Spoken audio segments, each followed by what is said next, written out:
Bismillahirrahmanirrahim. Par le nom d'Allah, clément, miséricordieux, Madame, Mademoiselle, Monsieur, chères auditrices et auditeurs, chers élèves, j'ai le plaisir de poursuivre avec toi aujourd'hui la 10e partie de notre thématique intitulée « Le mariage, une belle institution, mais avec qui ?» Nous avions étudié dans l'épisode précédent, la 9e partie, le mariage illégal au sein de la sphère familiale. Je te propose aujourd'hui une nouvelle thématique dans cet exposé concernant le mariage chez les femmes musulmanes à travers l'ensemble des catégories socio-culturelles des femmes à travers les sociétés mécoises et médinoises, donc de type à la fois païenne et musulmane. La coranothérapie te présente ta chaîne YouTube pour une école citoyenne, associative, pédagogique et participative. Ta première cyberécole en ligne intitulée Pacte, projet d'accompagnement coranothérapeutique émancipatrice. École Pacte, projet d'accompagnement coranothérapeutique émancipatrice. École familiale, gratuite, publique et à ciel ouvert. Cycle d'études adressé aux adolescents du collège et aux futurs jeunes adultes au lycée. Chapitre suivant. Récapitulatif des extraits précédemment étudiés. Classe sociale chez les femmes non musulmanes. Nous reprenons ensemble l'intégralité de toutes les classes sociales chez les femmes non musulmanes. La première catégorie sont les femmes associatrices, c'est-à-dire païennes, idolâtres. Dans la sourate 2, signe 221, et n'épousez pas les associatrices jusqu'à temps qu'elles aient foi. وَلَا تَنْكِحُوا الْمُشْرِكَاتِ حَتَّى يُؤْمِنْ. Deuxième catégorie, dans la sourate 60, signe 10, elles ne sont plus leurs épouses légitimes, et eux non plus ne leur sont plus légitimes. Lorsque les femmes musulmanes se sont exilées de la Mecque, société de type païenne, pour venir vivre à Médine, société de type musulmane, à ce moment-là, le Coran leur permet de se désengager de leurs devoirs et de leurs liens conjugaux avec leurs ex-maris païens. La hunna hillun lahum wa la hum yahilluna lahun. Troisième catégorie. Si vous reconnaissez en elles des croyantes, ne les laissez donc pas retourner auprès des négateurs. Toujours dans la sourate 60, signe 10, une fois que ces musulmanes s'expatrient, émigrent et viennent s'installer en territoire musulman, à ce moment-là, les institutions leur font passer un test, une mise à l'épreuve, un examen de passage, savoir si elles sont véritablement croyantes ou non. Savoir si elles ont véritablement quitté leur patrie par amour d'Allah et de son messager. À ce moment-là, le Coran leur permet de se détacher de leurs attaches conjugales avec ce que le Coran appelle les négateurs, ceux qui n'ont pas adhéré au message de l'islam. Quatrième extrait. Et ne vous attachez pas au lien du mariage avec les négateurs tous bords confondus. Toujours dans la sourate 60, signe 10. وَلَا تُمْسِكُوا بِعِصَمِ الْكَوَافِرِ. On retrouve ici un autre pluriel de kafirin en arabe. Après kuffar, on retrouve kawafir, qui est un pluriel mixte, qui sous-entend, qui englobe, qui généralise tous les négateurs de tous bords confondus, que ce soit les associateurs, les associatrices, païens, païennes, que ce soit les juifs et les chrétiens, les juives et les chrétiennes qui ont dévié de la religion du pur monothéisme abrahamique vers une religion, on appelle ça avec des pratiques associatrices, telle la vénération du culte de Jésus, fils de Dieu, ou d'une icône, ou d'une autre idole. Et également des musulmanes et des musulmans qui vont à leur tour par la suite abjurer leur foi et apostasier. Cinquième extrait dans la sourate 5, signe 5. Et vous sont désormais légitimes les épouses parmi les croyantes. Wal muhsanatu minal mu'minat. Le Coran autorise donc le mariage avec les femmes musulmanes croyantes. Enfin, sixième extrait, l'extrait de la sourate 5, signe 5 toujours, dans lequel le Coran te dit ceci, et vous sont désormais légitimes les femmes, les épouses, préservées de l'associationnisme, parmi celles qui reçurent le livre auparavant. وَالْمُحْصَنَاتُ مِنَ الَّذِينَ أُوتُوا الْكِتَابَ مِنْ قَبْلِكُمْ. Retiens ici l'observation qui consiste dans l'expression coranique en arabe al-muhsanat, la possibilité d'y voir plusieurs emplois, plusieurs significations.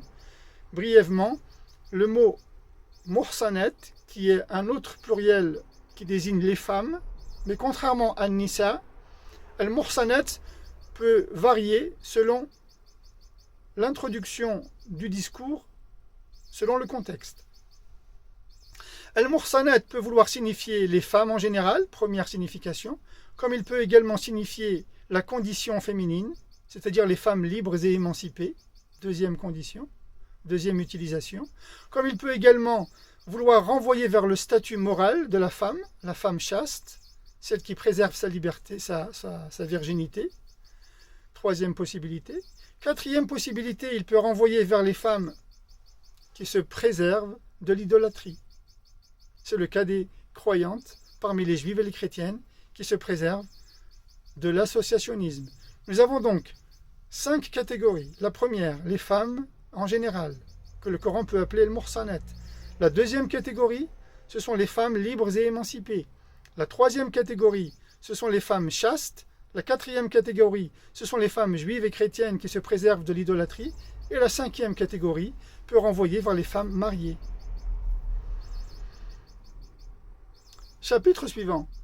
Autre catégorie des classes sociales chez les femmes musulmanes.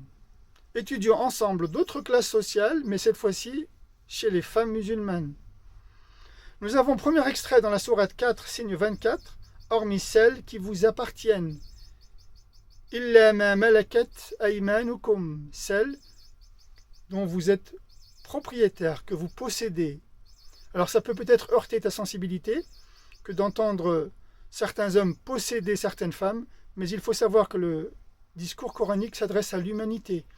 Et il peut, encore aujourd'hui, se trouver dans le monde des sociétés, des cultures, dans lesquelles les hommes peuvent s'approprier certaines femmes. C'est le cas chez des captives, des prisonnières, des esclaves, des servantes.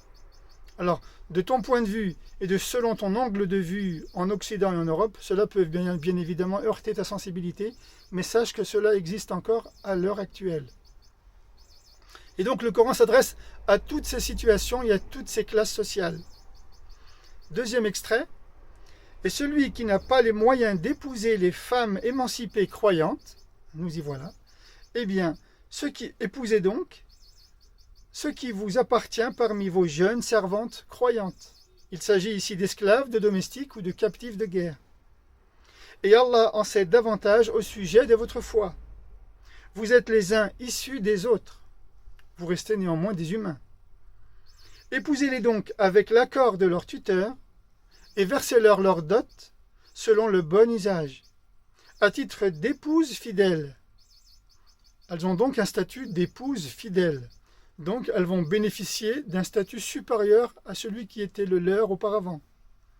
Non en tant que dépravées, ES, et non en tant non plus que collectionneuses d'amants. Voilà ce que nous dit la sourate 4, signe 25. فمن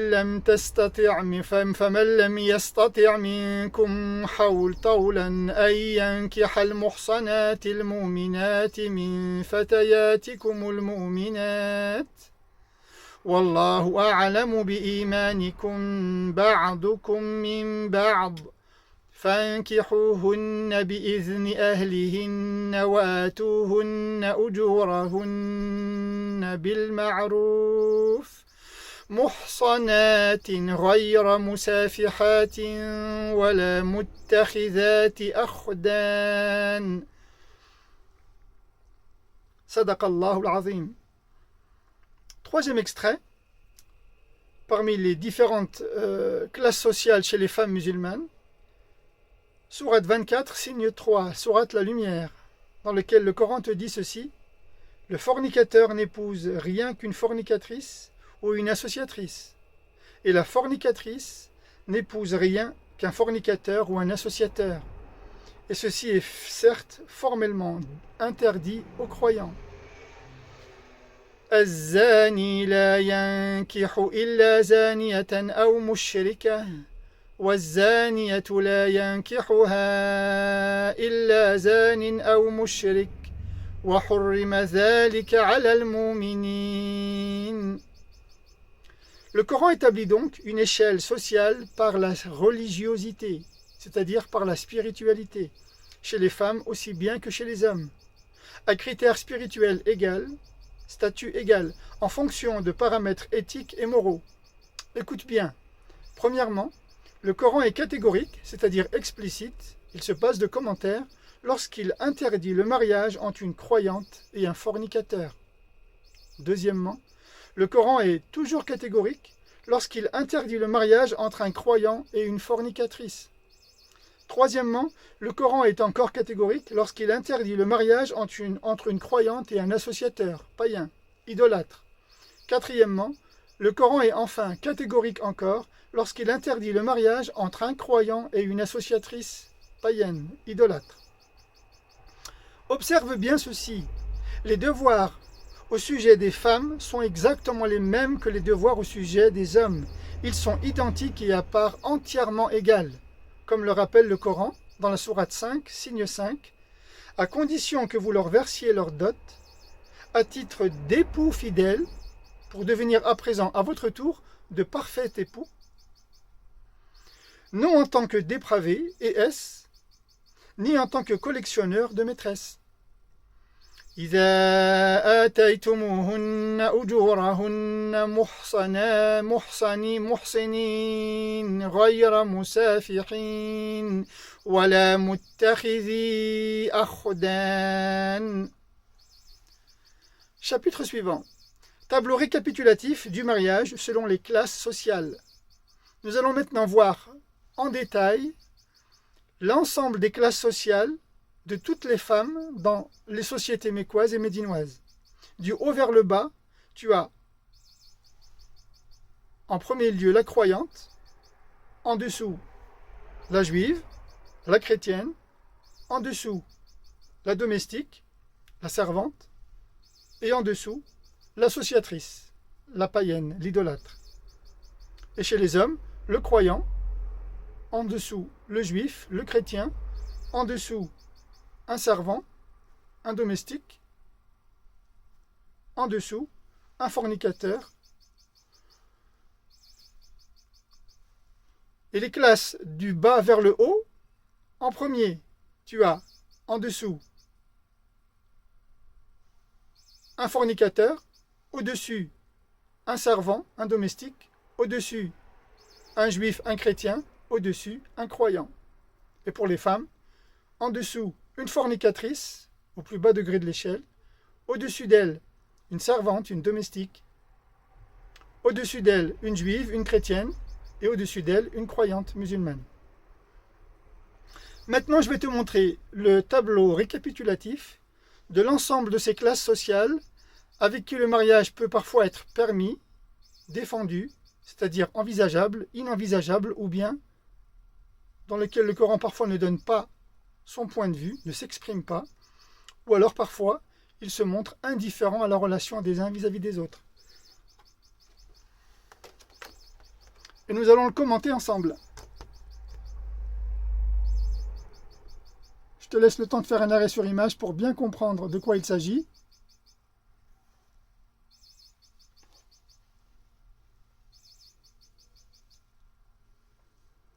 Analyse et commentaires. À la lecture de ces tableaux, on constate ce qui suit. Mais d'abord, je vais te le lire en détail. Classe sociale.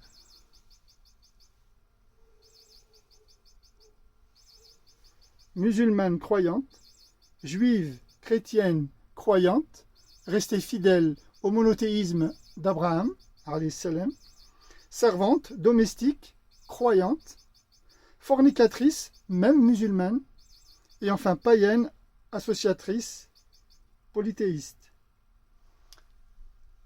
Mariage avec, dans la liste, un musulman, un juif ou un chrétien, un valet de chambre, servante, majordome, croyant, un fornicateur, même musulman, et enfin un associateur. Tu constateras que le mariage entre une musulmane croyante et un musulman est envisageable. Avec un juif ou un chrétien, tu constateras ici que le Coran ne dit mot à ce sujet. Par conséquent, lorsque les textes du Coran se taisent sur un sujet, cela signifie implicitement, de manière sous-entendue, acceptation. On en reparlera dans une autre thématique par la grâce de Dieu. Ensuite, entre un musulman et un valet de chambre, c'est déconseillé. Entre une musulmane croyante et un fornicateur, c'est inenvisageable. Et entre une musulmane croyante et un associateur, c'est également inenvisageable. Dans la deuxième colonne, une juive, une chrétienne croyante avec un musulman, tu as ici que le mariage est envisageable. Une juive chrétienne croyante avec un juif ou un chrétien, le mariage est également envisageable, mais avec un valet de chambre, servante, majordome, c'est déconseillé. Et avec un fornicateur, même musulmane, fornicatrice, même musulmane, le mariage est également inenvisageable. Et il en est de même avec un associateur. Troisième colonne, une servante domestique croyante. Le mariage avec un musulman est déconseillé, avec un juif ou un chrétien est déconseillé en fonction de la classe sociale, bien entendu, qui n'est pas la même. Entre une servante domestique croyante et un valet de chambre servant majordome, le mariage peut être entre eux permis, envisageable. Mais entre une servante ou domestique croyante et un fornicateur, même musulman, le mariage est inenvisageable. Et il en est de même avec un associateur. Dans la quatrième colonne, nous avons la fornicatrice, même musulmane, avec un croyant musulman, le mariage est inenvisageable. Une fornicatrice, même musulmane, avec un juif ou un chrétien, le mariage est inenvisageable. Une fornicatrice, même musulmane, avec un valet de chambre, un majordome, le mariage est également inenvisageable. Tandis que le mariage entre une fornicatrice, même musulmane, et un fornicateur, même musulman, vous observez ici que le Coran est indifférent à leur mariage. Et pareil entre une fornicatrice, même musulmane, et un associateur. Le mariage est complètement indifférent au regard des textes, puisqu'ils partagent la même nature éthique, morale et sociale. Enfin, la cinquième colonne, le mariage entre une païenne associatrice polythéiste et un musulman, le mariage est inenvisageable. Entre une païenne et un juif chrétien, le mariage est également inenvisageable dans cette catégorie-là. Le mariage est inenvisageable. On ne peut pas le célébrer. Entre une païenne et un valet de chambre, le mariage est également inenvisageable. Entre une païenne associatrice, polythéiste, et un fornicateur, le mariage est indifférent. Et entre une païenne associatrice, polythéiste, et un associateur, polythéiste, le mariage est également, au regard des textes, indifférent. Analyse et commentaire. À la lecture de ce tableau, on constate ce qui suit. Premièrement, ma sœur, si tu t'estimes croyante, sache que la relation amoureuse que tu entretiens avec un associateur ou un fornicateur, si c'est le cas, met en danger ta pratique religieuse. Alors le Coran prend position clairement et fermement, c'est-à-dire sans ambiguïté, et le Coran interdit ce mariage. C'est le cas en l'occurrence pour le mariage entre une croyante et un païen ou un fornicateur.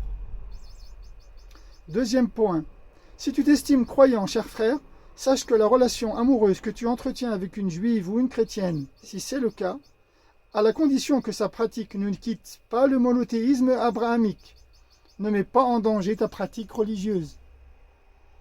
Alors le Coran ne l'interdit pas, au contraire, il l'autorise et le permet. Si tu es croyante, sache que la relation, ma sœur, ta relation amoureuse que tu entretiens avec un juif ou un chrétien, si c'est le cas, à la condition que sa pratique ne dévie pas du monothéisme abrahamique, C'est la raison pour laquelle j'ai précisé ici croyante, croyant, juive, juive, chrétienne, juif ou chrétien, à la condition de rester fidèle au monothéisme abrahamique et non pas de suivre la tendance d'une pratique associatrice. À ce moment-là, ta relation sentimentale ne met pas en danger ta pratique religieuse et à ce moment-là, le Coran ne fait silence sur la question, il n'en parle pas. Ce silence n'est pas un oubli de la part de Dieu, mais une grâce. Afallahu anha, de la part de ton Seigneur et Maître. Plus tard, dans un autre exposé, j'en développerai le contenu par la grâce de Dieu. C'est particulièrement le cas en ce qui concerne encore une fois la question du mariage entre une musulmane avec un juif ou un chrétien, rattaché au monothéisme abrahamique que Dieu qualifie de la famille du livre, appartenant à la famille des Saintes Écritures. On peut considérer l'absence de prise de position comme un choix délibéré de la part de Dieu, laissant sous-entendre qu'il donne à la musulmane la liberté de s'engager ou non en son âme et conscience. Car dans le cas contraire, si cela avait été un danger pour ta pratique religieuse, ma sœur, Dieu n'aurait pas manqué de te l'interdire de façon catégorique. Mais tel n'est pas le cas. Et jusqu'à la preuve du contraire, personne ne peut apporter un texte dans lequel le Coran est explicite, dans lequel le Coran interdirait le mariage entre une musulmane et un juif, ou entre une musulmane et un chrétien, si ceux-ci, bien sûr, font partie et restent fidèles au culte de la religion du pur monothéisme d'Abraham. C'est-à-dire qu'ils ne basculent pas dans le culte de Jésus, fils de Dieu, ou de Jésus, Dieu lui-même, ou d'une quelconque vénération d'un idole ou d'une icône, chez les juifs ou chez les chrétiens. Enfin, lorsque la relation sentimentale concerne un couple de libertins ou de païens, peu importe, dès l'instant où la pratique religieuse est inexistante ou insignifiante, tu remarqueras, chez l'un comme chez l'autre, que le Coran ne se prononce pas. Le Coran se prononce de les unir ensemble, puisque là, le Coran est indifférent à leur relation, puisqu'ils sont tous les deux de même statut. Et en dépit de cela, le Coran préconise de les marier ensemble. Raison pour laquelle Allah te dit Az-zani la yankihu illa zaniyatan aw mushrikah. Le fornicateur n'épouse rien d'autre qu'une fornicatrice ou une associatrice. Waz-zaniyatu la yankihuha illa zanin aw mushrik. Et la fornicatrice ne se voit épouser que par un fornicateur ou un associateur. Wa hurrima dhalika 'ala al-mu'minin. Et ceci est formellement, c'est-à-dire le mariage entre les uns et les autres, est formellement interdit en ce qui concerne les croyants et les croyantes. Mais pas en ce qui concerne les fornicateurs et les associateurs entre eux. C'est le cas quand il s'agit de relations sentimentales entre associateurs et fornicateurs débauchés entre eux, musulmans et musulmanes. Au regard des textes du Coran, une esclave croyante a une valeur morale et spirituelle plus élevée encore qu'une femme musulmane émancipée, c'est-à-dire libre, et fornicatrice. Et un esclave croyant a une valeur morale et spirituelle plus élevée encore qu'un musulman émancipé, c'est-à-dire libre, et fornicateur. Là aussi, sois bien attentif à ce tableau.